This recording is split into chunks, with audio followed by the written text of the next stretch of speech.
আজকে যে রায় হয়েছে আপনার মানবতা বিরোধী অপরাধের আদালতে, সেই বিষয়ে আমরা আমাদের প্রস্তাব অফিসিয়ালি যেটা গৃহীত হয়েছে সেটা আপনাদেরকে আমরা জানাচ্ছি। দীর্ঘ 16 বছরের ফ্যাসিবাদ বিরোধী গণতান্ত্রিক আন্দোলনের ধারাবাহিকতায় 2024-এর ছাত্র গণঅভ্যুত্থানের মধ্য দিয়ে প্রিয় মাতৃভূমি বাংলাদেশ ফ্যাসিবাদ মুক্ত হয়েছে।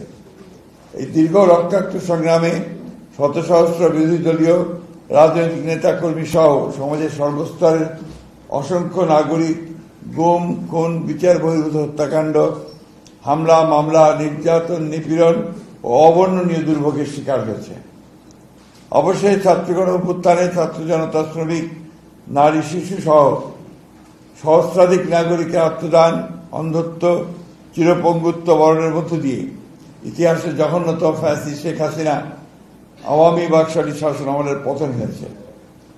সারা বিশ্বের জনমত এবং বাংলাদেশের জনগণের দাবি ও প্রত্যাশা ছিল যারা পতিত স্বৈরাচার ও তার দোসরদের মানবতা বিরোধী ও নৃশংস জঘন্য হত্যাকাণ্ড এবং গণহত্যায় অপরাধের বিচার হয়। আন্তর্জাতিক অপরাধ ট্রাইব্যুনালের দীর্ঘ বিচারিক প্রক্রিয়ার মধ্য দিয়ে আন্তর্জাতিক মানদণ্ড বজায় রেখে আজকে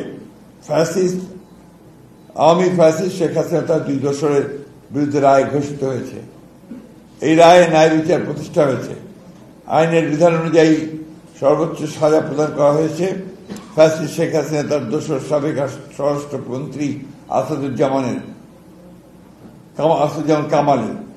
পুলিশের সাবেক আইজিপি চৌধুরী আবদুল্লাহ মামুনকে বিচারিক প্রক্রিয়ায় সহযোগিতার কারণে প্রাপ্য সাজা কমিয়ে 5 বছর কারাদণ্ড প্রদান করা হয়েছে।